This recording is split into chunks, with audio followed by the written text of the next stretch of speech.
तभी आज हम देखने वाले हैं 11-14। दोस्तों ये मूवी एक ही समय पर हुई अलग अलग घटनाओं के ऊपर है जो सब एक दूसरे से बिल्कुल संबंधित है। तो आराम से ध्यान से इस वीडियो को समझ कर देखिएगा, आपको एक अलग तरह का एक्सपीरियंस मिलने वाला है। मूवी की शुरुआत में हम जैक नाम के एक आदमी को देखते हैं जो बीच रात में एक सुनसान सड़क पर अपनी गाड़ी से कहीं जा रहा होता है। इसी दौरान जैक किसी से फोन पर बात भी करता है और हमें साफ देख पाते हैं कि जैक की हरकतें ठीक नहीं है, मतलब उसने पी हुई है और वो काफी नशे में भी है। तभी होता ये है कि जैक की घड़ी दिखती है, उसमें 11:14 होते हैं और अचानक ही जैक की गाड़ी की विंडशील्ड से कुछ टकरा जाता है। जैक पहले तो सोच में पड़ जाता है कि ये हुआ क्या अचानक, क्योंकि वो नशे में है तो उसको पता ही नहीं चलता कि किसने उसको टक्कर मारी। फिर भी वो हिम्मत कर बाहर निकल कर देखना चाहता है कि क्या चीज है। तो मालूम पड़ता है कि वहाँ पर एक लड़की की लाश पड़ी हुई है जिसका चेहरा पूरी तरह से कुचला हुआ है। इसी बीच जैक देखता है कि दूसरी तरफ से गाड़ी बहुत तेजी से आ रही है, तो वो उस लाश को अपनी गाड़ी के पीछे छिपा देता है। लेकिन वो दूसरी गाड़ी जैक के पास ही रुकती है। उसमें एक लेडी होती है जिसका नाम नॉर्मा होता है। नॉर्मा जैक से पूछती है कि कहाँ गया वो, ये साल में 5वीं बार हो रहा है। अब जैक तो उसकी बात से कंफ्यूज हो जाता है, आप भी हो गए होंगे, क्योंकि नॉर्मा उससे कहती है तुम्हारी गाड़ी से हिरन टकरा है ना, बताओ कहाँ गया वो। जवाब में वो मतलब उसको कुछ समझ में आता नहीं, तो वो एक तरफ इशारा करते हुए कहता है कि उस तरफ गया। वो भी कह देती है ठीक है मैं पुलिस को बुला रही हूँ, वो तुम्हारी मदद कर देंगे। लेकिन जैक उसे ऐसा करने से मना करता है। लेकिन ये नॉर्मा ये तब तक पुलिस को फोन लगा चुकी थी और पुलिस को लोकेशन की सारी चीजें बता देती है और यहाँ से चली भी जाती है। अब क्योंकि कुछ ही टाइम में पुलिस आने वाली है तो जैक जल्दी से उस लाश को एक चादर में लपेटकर गाड़ी की डिक्की में डाल देता है। फिर उसे रखने के बाद जब वो गाड़ी स्टार्ट करने जाने ही वाला था तभी वहाँ पर पुलिस आ जाती है। अब पुलिस जैक से पूछती है कि भैया हमें पता चला है कि तुम्हारी गाड़ी से हिरन टकराया, आप ठीक तो है ना।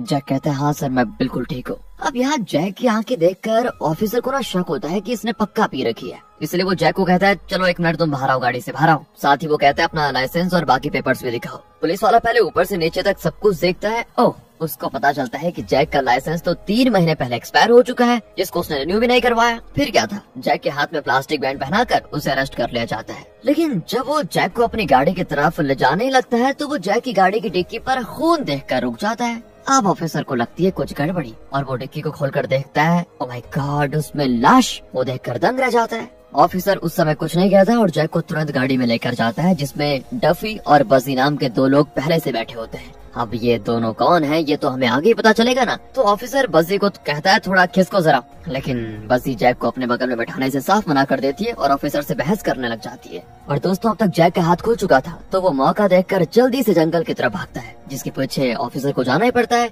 लेकिन अब यहाँ पर बजी और डफी भी कार का दरवाजा खुला देखकर वहाँ से बाहर निकलते हैं। इस तरफ दिखाते हैं तो जैक भागते भागते घर के करीब पहुँचता है जहाँ से एक लेडी निकलती है जो किसी फ्रैंक को लगातार बुला रही है। और ये लेडी कोई और नहीं बल्कि नॉर्मा ही है जिसको जैक अभी कुछ देर पहले मिला था। नॉर्मा जैक से पूछती है कि कहीं तुमने मेरे पति फ्रैंक को देखा है क्या। जैक ना में जवाब देता है। लेकिन फिर वो नॉर्मा के साथ मिलकर जंगल में फ्रैंक को ढूंढने जाता है। अब बातों ही बातों में नॉर्मा बताती है मुझे अभी खबर मिली है कि मेरे बच्चे का एक्सीडेंट हो गया है और उसकी मौत हो चुकी है। अब ये सुनकर जैक को थोड़ा बुरा लगता है। उसे लगता है कि कहीं मैंने ही नॉर्मा के बच्चे की जान तो नहीं ले ली, क्योंकि वो वैसे भी नशे में था तो उसे कुछ भी याद नहीं है। अब जैक के जो रिएक्शंस आते हैं ना उसको देखकर नॉर्मा को ये लग जाता है कि कहीं इसने मेरे बच्चे को तो नहीं मारा। और इसी बीच वहाँ पर पुलिस भी आ जाती है जो बिना टाइम वेस्ट किए जैक की तरफ गन पॉइंट करके नॉर्मा को उससे दूर रहने को कहता है। इस पर जैक कह देता है देखिए सर मैंने वो एक्सीडेंट जानबूझकर नहीं किया। अब ये सुनते ही नॉर्मा जैक के सर पर टॉर्च से वार करती है। यहाँ उसको एक बार फिर से भागने का मौका मिल जाता है और वो भागकर एक कब्रिस्तान में पहुँचता है जहाँ उसका पीछा पुलिस ऑफिसर और नॉर्मा भी कर रहे होते हैं। इसी बीच जैक वहाँ पर एक बॉल से टकरा कर गिर जाता है जिसमें डफी लिखा होता है। लेकिन इस पॉइंट पर ऑफिसर जैक को पकड़ लेता है और उसे कहता है कि चलो बहुत भाग ले तुम। नॉर्मा भी गुस्से में जैक से कहती है कि मेरी बेटी को जैसे तुमने मारा वैसे तू भी मरेगा। ये बात सुनकर तो जैक भी शॉक हो जाता है क्योंकि उसकी गाड़ी से तो कोई लड़का मरा था ना कि लड़की। वो समझ नहीं पा रहा होता है कि नॉर्मा उस पर अपनी बेटी की मौत का इल्जाम आखिर डाल क्यों रही है। इसी सवाल के साथ दोस्तों ये सीन यहाँ पर कट हो जाता है। इसके बाद हमें एक दूसरी कहानी दिखाई जाती है जिसमें हम एक वैन में 3 दोस्तों को देखते हैं, एडी, मार्क और टिम, जिसमें से गाड़ी मार्क चला रहा है और वो वैन भी उसी की थी। हम वैन में टाइम देखते हैं तो उस वक्त उसमें 11:09 हो रहे होते हैं। टिम, मार्क और एडी तीनों ही मस्त एंजॉय के मूड में होते हैं और तभी मार्क एक डोनट लेकर सामने जा रही गाड़ी की विंडशील्ड पर फेंक देता है। अब इससे होता ही है कि उस गाड़ी का बैलेंस बिगड़ जाता है। फिर टिम और एडी एक बुक को जलाकर बाहर फेंक देते हैं। इतने से भी जब इनका मन नहीं भरता तो एडी वैन का शीशा खोलकर बाहर टॉयलेट करने लग जाता है, जबकि टिम और मार्क उसको ऐसा करने से मना भी करते हैं। उसी वक्त वहाँ घड़ी में 11:14 होते हैं और इनकी गाड़ी से एक लड़की टकरा जाती है जिसके पास एक लड़का तुरंत भाग कर आता है। इस लड़के का नाम डफी है और इसके पास गन भी है। अब जैसे ही मार्क डफी को देखता है तो वो जल्दी से वैन स्टार्ट करके भागने की कोशिश करता है, लेकिन कहाँ डफी उन पर ताबड़तोड़ गोलियां चलाने लग जाता है। टीम गोलियों से बचने के लिए नीचे झुक तो जाता है, पर जब वो ऊपर उठता है तो देखता है एडी तो घायल है। पर ये गोलियां लगने की वजह से नहीं हुआ था। दरअसल जब इन लोगों ने एक लड़की को टक्कर मारी थी तब एडी गाड़ी का शीशा खोलकर टॉयलेट कर रहा था। इस एक्सीडेंट के दौरान हुआ ये कि शीशा अचानक से बंद हुआ। एडी का private part, such a painful incident यार। वो काफी रो रहा होता है क्योंकि उसे अपना प्राइवेट पार्ट वापस चाहिए, क्योंकि अगर वो उसको हॉस्पिटल भी लेकर जाए तो बहुत कम चांसेस हैं कि सर्जरी की मदद से भी इसको जोड़ा जाए, लेकिन फिर भी कोशिश करने में क्या जाती है। इसलिए उसके प्राइवेट पार्ट को लाने की जिम्मेदारी टीम अपने कंधों पर लेता है, एक सच्चे दोस्त की तरह। वो वापस जाते हुए देखता है कि गोली चलाने की वजह से पुलिस ने उसे अरेस्ट कर लिया है। फिर टीम आगे जाकर देखता है तो एक्सीडेंट वाली जगह पर एम्बुलेंस आ चुकी है और 2 एम्बुलेंस वाले लड़की की बॉडी को उठाकर अपना काम कर रहे होते हैं। टीम वहाँ पर जाकर पूछता है एम्बुलेंस वाले से कि ये क्या हुआ है। वो भी कह देता है कि ये एक लड़की का एक्सीडेंट हुआ है, हिट एंड रन केस का मामला है। फिलहाल टीम अपने आसपास देखता है तो उसे एडी का प्राइवेट पार्ट कहीं नहीं दिखाई देता। उसी वक्त उसकी नजर एम्बुलेंस में रखे एक बॉक्स पर पड़ती है जिसके अंदर एडी का प्राइवेट पार्ट होता है। अब इस दौरान वो एम्बुलेंस वाला टीम से आकर कहता है कि शायद तुम कुछ भूल गए हो। इतना बोलकर दोनों ही एम्बुलेंस वाले टीम से उस वैन के बारे में पूछताछ करने लग जाते हैं। टीम वहाँ से कैसे भी करके भागने की कोशिश करता है, लेकिन इन्होंने उसको पकड़ के रखा होता है। अब इसी बीच होता यह है कि वो बॉक्स प्राइवेट पार्ट सहित नीचे गिर जाता है। अचानक से वहाँ पर फ्रैंक आकर एम्बुलेंस वाले से पूछता है कि मेरी बेटी ठीक तो है ना यहाँ पर। लेकिन तभी टीम एडी के प्राइवेट पार्ट को उठाकर जोर से वैन की तरफ भागता है और उसके पीछे एम्बुलेंस वाला भी होता है। टीम मार्क को जल्दी से वैन स्टार्ट करने के लिए कहता है और वो भी ठीक ऐसा ही करता है। इस तरह ये दोनों उस एम्बुलेंस वाले से बच जाते हैं। फिर वो एडी को उसकी लाइफ देते हैं, यानी कि वो पार्ट जिसको देखकर वो जोर जोर से रोने लग जाता है। अब इस पॉइंट पर मार्क टीम और एडी से कहता है कि ये बात किसी को पता नहीं लगनी चाहिए कि मेरी वैन से एक लड़की का एक्सीडेंट हो गया आज। दोनों ही उससे वादा करते हैं कि हम नहीं बताएंगे और फिर तीनों इस जगह से आराम से निकल जाते हैं। रोके कहाँ जा रहे हैं आप? इसी के साथ तीसरी कहानी की शुरुआत होती है जिसमें हम फ्रैंक नाम के आदमी को देखते हैं जो कि अपनी बेटी चेरी को घर से जाते हुए देख रहा था। अब हुआ ये कि चेरी के जाने के कुछ देर के बाद ही फ्रैंक अपने कुत्ते को पास के कब्रिस्तान में घुमाने के लिए लेकर जाता है, जहाँ पर उसे अपनी बेटी चेरी की कार की चाबियां मिलती है। उस पर उसका नाम भी लिखा हुआ था। पर पता नहीं ये बात फ्रैंक को काफी अजीब क्यों लगती है। वो आगे बढ़ता है तो उसको एक लड़की की लाश वहाँ पर पड़ी हुई दिखाई देती है, जिसके फेस वाले हिस्से पर ऊपर बनी मूर्ति का सर गिर गया था, यानी कि इसी मूर्ति का सर गिरने की वजह से इस लड़की की मौत हुई होगी। अब बॉडी को देखकर फ्रैंक को लगता है कि ये तो उसकी बेटी चेरी का ही काम है। मतलब फ्रैंक इस लड़के को जानता था और चेरी भी। फिर फ्रैंक अपनी बेटी को बचाने के लिए इस लाश को ठिकाने लगाने का फैसला करता है। वो सबसे पहले मूर्ति के सर वाले हिस्से को पास के गड्ढे में गाड़ देता है। फिर वो लाश को अपनी गाड़ी में रख कर निकल जाता है। इसी बीच एक वैन फ्रैंक की गाड़ी के सामने से गुजरती है, जिसमें से कोई फ्रैंक की कार की विंडशील्ड पर डोनट फेंक कर मारता है। इससे होता ये कि इसकी गाड़ी का बैलेंस बिगड़ जाता है और हम ये भी जानते हैं कि डोनट किसने फेंका? मार्क ने फेंका था, जो पिछली कहानी में हमने देखा। अरे आपको याद नहीं है क्या, जब मार्क एडी और टीम के साथ मस्ती करते हुए जा रहा था, उस वक्त की बात है। फ्रैंक गाड़ी को एक पुल पर रोक लेता है, तभी वहाँ से एक और गाड़ी गुजरती है, जिसे देखकर वो जल्दी से छिप भी जाता है। फिर वो जल्दी से अपनी गाड़ी से उस लड़के की लाश को निकालता है। साथ ही फ्रैंक ने अपनी शर्ट भी इस पर बांधी होती है। उसे खोलने के बाद फ्रैंक लाश को पुल के नीचे फेंक देता है, जो नीचे आ रही एक गाड़ी से टकरा जाती है, वो भी ठीक 11:14 पर। मतलब कि ये जो गाड़ी थी वो जैक की थी। पहले वाली कहानी में जो जैक था ना दोस्तों, वही जो नशे में था, समझ गया? ये लाश ऊपर से गिर के उसकी गाड़ी से टकराई। फ्रैंक ने जब ये देखा तो वो तुरंत वहाँ से निकल जाता है। फिर वो देखता है कि रोड पर एक बुक चल रही थी, जिसे जाहिर है टीम और एडी ने फेंका था। अब उस जलती हुई बुक के जरिए फ्रैंक अपनी शर्ट भी जला देता है। ये वही शर्ट है जो उसने लाश पर बांधी थी। उसको सब कुछ मतलब जलाने वगैरह के बाद वो एक चैम्बर में डाल देता है। इसी दौरान वहाँ पर नॉर्मा आ जाती है, यानी कि फ्रैंक की पत्नी, जिसे लेकर वो घर आता है। और उसे घर छोड़ने के बाद वो जब बाहर निकलता है तो उसे एक एम्बुलेंस के करीब उसकी बेटी चेरी की गाड़ी खड़ी दिखाई देती है, जिसको देखकर वो सोच में पड़ जाता है कि कहीं कुछ गड़बड़ तो नहीं हो गई। सीन यहाँ से अगली कहानी की तरफ शिफ्ट होता है, जहाँ पर हम एक स्टोर में बजी को देखते हैं, जिससे मिलने के लिए डफी आता है। असल में बजी और डफी साथ में यहीं पर काम करते हैं। फिलहाल बजी टाइम देखती है और डफी से दुकान लॉक करने के लिए बोल देती है। डफी भी बिल्कुल ऐसा ही करता है। फिर वो बजी से कहता है कि तुम्हें पता है चेरी प्रेग्नेंट है, इसलिए मुझे उसका अबॉर्शन कराने के लिए पैसों की सख्त जरूरत है। और प्रॉब्लम यह है कि मुझे ना तो मेरे पेरेंट्स पैसे देंगे और ना ही चेरी को उसके पापा। फिर यहाँ डफी बजी से कहता है कि भाई अगर मैं ये दुकान लूट लूं तो पैसों का इंतजाम हो सकता है आराम से। लेकिन ये बात सुनकर बजी उसे ये करने से तुरंत मना कर देती है। लेकिन डफी यहाँ पर बजी को अपनी गन दिखाते हुए कहता है कि मैं इस गन को दिखाकर कैश ले जाऊंगा, इससे होगा ये तुम पर भी कोई इल्जाम नहीं लगेगा। लेकिन बजी कहती कि मेरी बात ध्यान से सुन लो, मैं इसमें जरा भी रिस्क नहीं लेना चाहती, ध्यान से सुन ले। मैं अपनी जॉब नहीं खो सकती, तुम जानती हो कि मेरी बहन की कितनी तबीयत खराब रहती है, उसके लिए मैं जॉब कर रही हूँ। अब डफी बजी को समझा ही रहा होता है, तभी दरवाजे के बाहर एडी और मार्क आ जाते हैं। फिर इनके लिए डफी दरवाजा खोलता है। वो लोग एक डोनट और कुछ बोटल्स लेकर चले जाते हैं। अब इसकी कुछ देर के बाद वहाँ पर चेरी आती है। इस दौरान डफी ने अपनी गन बजी को दे दी थी और वो खुद चेरी को लेकर स्टोर के कोने में चला गया था। यहाँ बजी किसी खिलौने की तरह डफी की गन से खेल रही थी, जो कि लॉक नहीं थी उस समय, जिस कारण उससे गोली चल जाती है और इस वजह से सामने का कांच टूट जाता है। गोली की आवाज को सुनकर डफी बजी से अपनी गन ले लेता है और इसी बीच चेरी भी जाने लग जाती है। पर वो जाने से पहले डफी से उसकी जैकेट मांगती है, जिसे वो चेरी को आराम से पहना भी देता है और चेरी चली जाती है। अब और देखो, उसके जाने के बाद डफी दोबारा से बजी को मनाने में लग जाता है कि मुझे चोरी करने दो प्लीज। वो आगे कहता है, देखो इस कांच को तोड़ने का इल्जाम भी तुम चोर पर डाल देना बाद में। अब ये सुनकर बजी आखिरकार मान जाती है,